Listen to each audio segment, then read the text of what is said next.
कहानी की शुरुआत में हम सोरेन नाम के एक आउल को देखते हैं जो अपनी छोटी बहन इग्लेंटे के साथ गार्डियंस ऑफ गहुल की कहानियों के कैरेक्टर बनकर खेल रहे होते हैं। तभी उनका एक और भाई क्लड उनसे कहता है कि चलो अब चलकर सो जाएं, क्योंकि उसे ये कहानियां बकवास लगती है। तब उन लोगों के डैड वहां आते हैं और क्लड से कहते हैं कि ये कहानियां उनकी संस्कृति और इतिहास का एक हिस्सा है, इनसे वो बहुत कुछ सीख सकते हैं। पर क्लड कहता है कि बार बार वो एक ही कहानी के बारे में सुनकर पक चुका है। पर सोरेन और इग्लेंटे को ये कहानियां बहुत पसंद थी। वो दोनों उन कहानियों पे बिलीव करते थे और वो समझते थे कि गार्डियन सच में होते हैं। उनकी मॉम उन सबको अब सोने को कहती है। सोरेन इग्लेंटे को बता रहा था कि अब तक की कहानी में गार्डियंस प्योर वन से लड़ते हुए पिछड़ रहे हैं, कहीं वो हार ना जाए। पर फिर लाइज ऑफ कील नाम के एक आउल ने उन शैतानी आउल्स के लीडर को मार डाला और एक बार फिर से गार्डियंस की जीत हुई। एक बार फिर से आउल साम्राज्य को आजादी मिल जाती है और वो गार्डियंस अपने घर वापस लौट आए, जिसका नाम गहूल था। पर लोग कहते हैं कि शैतानों का लीडर अब भी जिंदा है और वो अपनी टूटी हुई चोंच को छुपाने के लिए मेटल का एक मास्क पहनता है। पर तभी सोरेन को रोकते हुए क्लड कहता है कि वो ये बकवास कहानी उसे सुनाना बंद करे, क्योंकि ऐसा कुछ भी रियल नहीं हुआ था। उनके डैड ने उन्हें कहानियां सुना सुनाकर उनका दिमाग खराब कर दिया है। अगले दिन सोरेन और क्लड को उसके डैड उड़ने की ट्रेनिंग दे रहे होते हैं। क्लड उड़कर दिखाता है और अपने डैड से कहता है कि वो सबसे अच्छा उड़ सकता है। पर उसके डैड उससे कहते हैं कि वो अपने पंखों की आवाज को थोड़ा कम करे, उसकी आवाज सुनकर शिकार भाग सकते हैं। कुछ देर उनके डैड उन दोनों को उड़ने की ट्रेनिंग देते हैं। उसके बाद उन्हें वहीं छोड़कर वो उनकी मॉम के साथ शिकार पे निकल जाते हैं। क्लड और सोरेन वापस अपने घोंसले में आ जाते हैं, जहां उनकी मेड मिसेस पी उसकी बहन इग्लेंटे की देखभाल कर रही होती है। सोरेन एक बार फिर से क्लड को उड़ने की प्रैक्टिस करने को कहता है और वो अपने घोंसले से बाहर आकर उड़ने की कोशिश करने लगते हैं। पर उन दोनों का बैलेंस बिगड़ने की वजह से वो वहां से नीचे गिर जाते हैं। वो दोनों बहुत डरने लगते हैं, क्योंकि उन्हें उड़ना नहीं आता था और अब वो ऊपर अपने घोंसले में भी नहीं जा सकते थे। तभी अचानक से एक बड़ा सा रैट उन पर हमला करता है। वो दोनों किसी तरह से एक दूसरे को बचाने की कोशिश करने लगते हैं। तभी वहां कुछ आउल्स आते हैं जो उन दोनों को अपने पंजों में उठाकर कहीं ले जाने लगते हैं। सोरेन देखता है वहां बहुत सारे आउल्स थे जो अपने अपने पंजों में कई सारे आउल्स को कहीं लेकर जा रहे होते हैं। वहां उसे गिल्फी नाम की एक आउल मिलती है जो उसे बताती है कि वो उसे डिजर्ट से उठाकर ले आए। वो सारे आउल्स को लेकर पहाड़ों की एक गुफा तक ले आते हैं। वो उन सबको अपना गुलाम बनाने वाले थे और कुछ को अपनी प्योर वन सेना में शामिल करने वाले थे। वहां का एक हेड आउल जिसका नाम ग्रिम्बल था, वो उनसे कहता है कि आज से वो सब उनके राजा हाईटाइटोस की सेवा करेंगे। तभी वहां हाईटाइटोस की पत्नी नायरा आती है। वो सबसे कहती है कि कुछ दिन उन्हें उनकी घर की याद आएगी, उसके बाद उन सबको यहाँ की आदत हो जाएगी। पर तभी गिल्फी और सोरेन उसका विरोध करते हैं और कहते हैं कि उन्हें उनके घर वापस जाने दे। नायरा उन दोनों के पास आती है और उन दोनों को सामान उठाने वाली कैटेगरी में डाल देती है। उसके बाद वो क्लड की तरफ बढ़ती है। वो उससे कहती है कि तुम अपने भाई की तरह सामान उठाने का काम करना पसंद करोगे या प्योर वंश के बहादुर सिपाही बनना चाहोगे। क्लड उनकी सेना में शामिल होने के लिए मान जाता है। सोरेन और गिल्फी को बाकी आउल्स के साथ कहीं और ले जाया जाता है। उन्हें अपना चेहरा चांद की तरफ करके सो जाने को कहा जाता है। गिल्फी सोरेन से कहती है कि उन्हें नहीं सोना चाहिए, क्योंकि उसके रेगिस्तान में भी कई बार ऐसे ही आउल्स थक कर सो जाते हैं। पर जब वो उठते हैं तो वो पहले की तरह नहीं रहते। वो भूल जाते हैं कि वो कौन है। वो दोनों बाकी आउल्स की तरह सिर्फ सोने का नाटक करते हैं और अगले सुबह जब सारे आउल्स उठते हैं तो वो पूरी तरह से गुलाम बन चुके थे। वो सब उनके इशारों पे चलने लगते हैं। सोरेन और गिल्फी भी नाटक करते हुए उनके साथ जाने लगते हैं। उन सबको वहां के प्लेटोरियम में लाया जाता है। वहां नायरा सिपाही बनने वाले आउल्स को उड़ने की ट्रेनिंग दे रही थी ताकि वो एक अच्छे सिपाही बन सके। उन सारे गुलाम आउल्स को एक पैलेट दिया जाता है जिसमें से उन सबको एक मेटल फ्लेक्स ढूंढ कर निकालना था, जिसे वो एक जगह कलेक्ट कर रहे थे। वो सोरेन को एक फ्लेक्स देते हैं और उसे बाकी के फ्लेक्स के पास रखने को भेजते हैं। उन फ्लेक्स की पावर का सोरेन पे बुरा असर पड़ रहा था। वहां कुछ बैट्स थे जिन पर इन फ्लेक्स की पावर का कोई असर नहीं था और वही बैट्स उन फ्लेक्स को अपने पास रख रहे थे। ये सब देखकर सोरेन को एक बात तो पता चल चुकी थी कि ये लोग कुछ बहुत बुरा करने वाले हैं। वो गिल्फी से कहता है कि उन्हें जल्दी से यहाँ से बाहर निकलना होगा। आगे हम हाईटाइटोस को एक आउल से बात करते हुए देखते हैं। वो कह रहा था कि बहुत सारे फ्लेक्स के इकट्ठा हो जाने के बाद वो लोग अपने दुश्मनों के लिए एक जाल बिछाएंगे और फिर उन सबको अपना गुलाम बना लेंगे। इधर ग्रिम्बल नाम का एक आउल जब सोरेन को वहां से बाहर जाने की बात करते हुए सुनता है तो वो उन दोनों को अपने साथ ले आता है। वो उन्हें एक अलग जगह पे ले आता है। वो उनसे कहता है कि वो उन्हें उड़ना सिखाएगा। ग्रिम्बल उन्हें बताता है कि प्योर वंश ने उसके राज्य पर हमला किया था और उसके परिवार को अपने साथ ले गया और उसे कहा गया था कि जब तक वो उनके लिए काम करता रहेगा वो उसके परिवार को कुछ नहीं करेगा। पर अब उसे लगता है कि वो उनका साथ देकर बहुत बड़ी गलती कर रहा है और वो उन्हें उड़ना सिखाने लगता है। इधर नायरा उन सिपाही बनने वाले सारे आउल्स का एक टेस्ट लेती है ताकि वो जान सके कि कौन उनमें सबसे बेस्ट है। उस टेस्ट में क्लड सबसे आगे रहता है। नायरा उसकी तारीफ करती है। वो क्लड से कहती है कि क्या तुम्हारा भाई सोरेन भी तुम्हारी तरह उड़ सकता है। वो उसे अपने साथ लेकर सोरेन को समझाने जाती है कि वो भी उनके ग्रुप में शामिल हो जाए। ग्रिम्बल अभी भी सोरेन और गिल्फी को उड़ना सिखा रहा होता है। वो उनसे कहता है कि उन्हें अगर अपने घर जाना है तो उन्हें जल्दी से उड़ना सीखना होगा। वो उन्हें बताता है कि उनका असली घर गाहूल है, पर वहां तक पहुंचने के लिए उन्हें पहले होलेमेर समुद्र के टापू पे जाना होगा।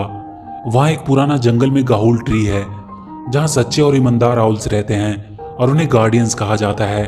पर तभी वहां नायरा और क्लड आते हैं। ग्रिम्बल सोरेन से तुरंत वहां से भाग जाने को कहता है।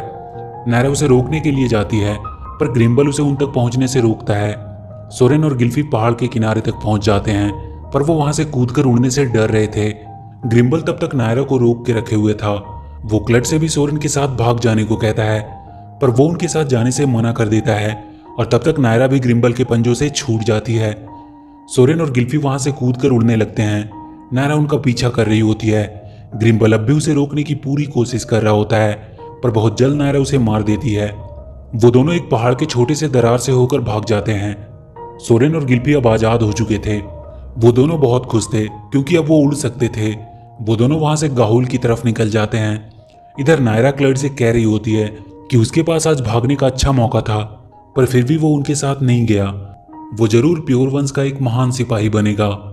वो उससे कहती है कि वो उसके सिपाही बनने में उसकी मदद करेगी पर उसके बदले में वो उसे क्या दे सकता है क्योंकि उसका भाई तो वहां से भाग गया। क्लड कहता है कि उसकी एक बहन है, वो बहुत बहादुर है, वो जरूर उनकी सेना में शामिल होकर एक महान सिपाही बनेगी। नायरा उसकी बहन को उसके पास लेकर आने को कहती है।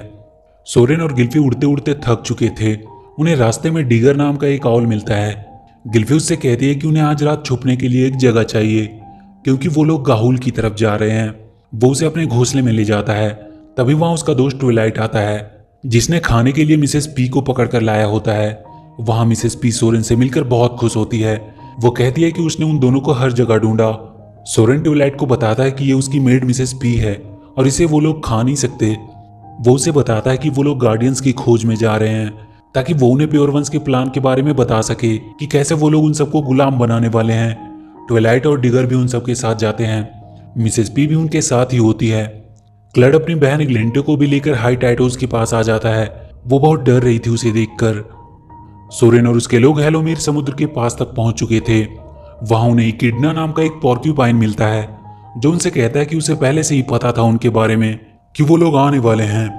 वो उन सबको गार्डियंस तक जाने का रास्ता बताता है। वो उन्हें उन सितारों का पीछा करने को कहता है जिनका पीछा करते हुए वो गार्डियंस तक पहुंच सकते हैं। वो सब अपने सफर पे निकल जाते हैं और लगातार उस दिशा में उड़ने लगते हैं। कुछ देर बाद वो घने कोहरे में फंस जाते हैं। उन्हें उड़ने में परेशानी हो रही थी और तभी डिगर के पंख जम जाते हैं। वो गिरने लगता है। सोरेन उसे बचाने के लिए उसके पीछे जाता है पर तभी उसे एक गार्डियन आउल दिखाई देता है जो डिगर को गिरने से बचा लेता है और एक उसे अपने पीछे आने को कहता है। वो उन सबको लेकर गार्डियंस के शहर गहूल में आते हैं। सोरेन गार्डियंस किंग को सारी बात बताता है कि कैसे प्योरवन सारे आउल्स को गुलाम बनाकर अपनी सेना तैयार कर रहा है और वो बहुत जल्द गहूल पे हमला करने वाले हैं। गार्डियन किंग अपने सिपाही एलेमोर को जाकर पता करने को कहता है कि क्या उनकी बात सच है। एलेमोर अपने साथ कुछ सिपाही लेकर निकल जाता है प्योरवन का पता करने। सोरेन को गहूल में आकर बहुत अच्छा लग रहा था क्योंकि वहां के हर आउल को उसकी काबिलियत के हिसाब से काम दिया जाता है। वो वहां गार्डियंस बनने की ट्रेनिंग भी लेता है। इधर हाई टाइटोस अपने सैनिकों को बता रहा होता है कि वो लोग प्योर वंश हैं और वो सबसे ताकतवर हैं और इस दुनिया में हमेशा ताकतवर ही राज करते हैं। वो उन्हें बताता है कि कई साल पहले एक कायर आउल लाइज ऑफ कील ने उसके राज को हड़पना चाहा और उस पर हमला किया और इसीलिए उसे अपनी चोट को छुपाने के लिए मेटल का मास्क पहनना पड़ता है। पर अब वक्त आ गया है कि वो गहुल्स पे हमला करके वो सब हासिल करे जो कभी उसका था और सारी दुनिया पे सिर्फ प्योर वंश का राज हो। वहां क्लड के साथ एक लेंटे भी थी। वो उसे कह रही थी कि उसे घर जाना है क्योंकि उसे यहाँ ठीक नहीं लग रहा है, पर क्लड उसे सुलाकर बाकी आउल्स के साथ उनका गुलाम बना देता है। गार्डियंस का एक आउल सोरेन को उड़ने का सही अंदाज बताता है। वो उसे हवा को महसूस करने को कहता है और उसके बहाव के साथ उसे उड़ने की कोशिश करने को कहता है। सोरेन को उसकी बातें समझ आ रही थी वो हवा के बहाव के साथ उड़ने लगता है और उसमें वो इतना खो जाता है कि वो पानी में गिरने वाला होता है। पर सही समय पे वो गार्डियन उसे बचा लेता है। उसके बाद वो गार्डियन उसे लेकर अपने घर आ जाता है। एलेमेर अपने सिपाहियों के साथ प्योर वंश के इलाके तक पहुंच चुका था। वो सब छुपते हुए कुछ सिपाही पे हमला करते हैं, पर ये सब उन्हें फंसाने के लिए एक ट्रैप था। वो सब पकड़े जाते हैं। इधर सोरेन उस गार्डियन के साथ उसके घर में था। वहां उसका साइन देखकर उसे पता चलता है कि वो गार्डियन लाइज ऑफ कील है, जो उसका सबसे फेवरेट गार्डियन था। सोरेन उससे पूछता है कि उन्होंने अपना नाम क्यों छुपा कर रखा हुआ है। तब वो कहता है कि लड़ाई हमेशा अपने साथ तबाही लाती है। उस लड़ाई में उसने अपना बहुत कुछ खोया, इसलिए तब से वो लड़ाई छोड़कर एक लेखक बन गया। और तभी एलेमोर वहां वापस आ जाता है। वो अपने साथ 2 घायल आउल को भी लेकर आया था। सोरेन जाकर देखता है वहां उसकी बहन इग्लेंटे थी, जो कि अब पूरी तरह से गुलाम बन चुकी थी। वहां के डॉक्टर उसे ठीक करने के लिए अपने साथ लेकर चले जाते हैं। एलेमेर सबको बताता है कि सोरेन की बात बिल्कुल सही थी। वहां बहुत से प्योर वंश हमला करने की तैयारी कर रहे हैं। गार्डियंस किंग सबको लड़ाई के लिए तैयार होने को कहता है, क्योंकि वो लोग उन पर हमला करने जाएंगे। सोरेन ली से कहता है कि वो भी उसके साथ आना चाहता है, पर वो उससे कहता है कि वो यहीं रहकर अपनी बहन का अच्छे से देखभाल करे। और सारे गार्डियंस की फोर्स प्योर वंश पे हमला करने के लिए निकल जाते हैं। सोरेन वहीं अपनी बहन के पास ही रुकता है। वो गार्डियंस वहां पहुंचकर एक एक करके सारे टाइटोस को मारने लगते हैं। और इधर इग्लेंटे को तब तक होश आ जाता है।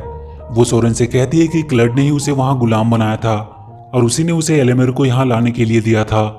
सोरेन समझ जाता है कि एलेमेर भी उनके साथ मिला हुआ है और ये सब गार्डियंस को फंसाने का उनका प्लान है। वो तुरंत उन्हें बचाने के लिए वहां से निकल जाता है। उसके साथ गिल्फी, डिगर और ट्वाइलाइट भी थे।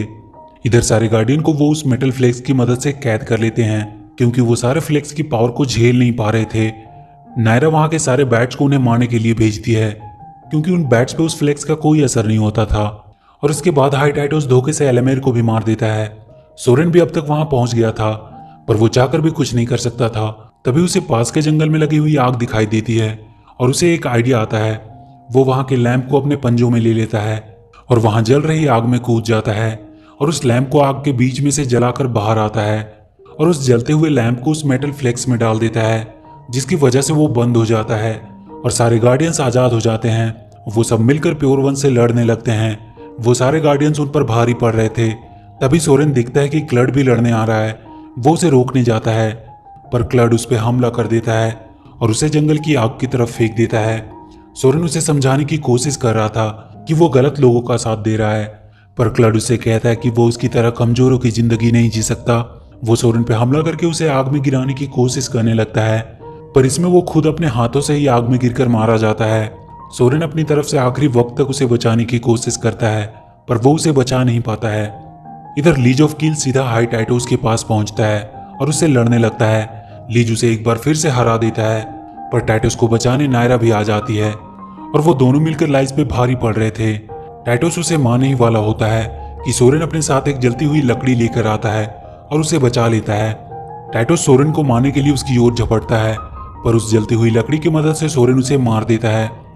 ये देखकर नायरा अपने बचे हुए सिपाहियों को लेकर वहां से भाग जाती है और एक बार फिर से गार्डियंस की जीत होती है। उसके बाद सारे गार्डियंस लौटकर गहूल आ जाते हैं। सोरेन के मॉम डैड भी वहां पहुंच चुके थे।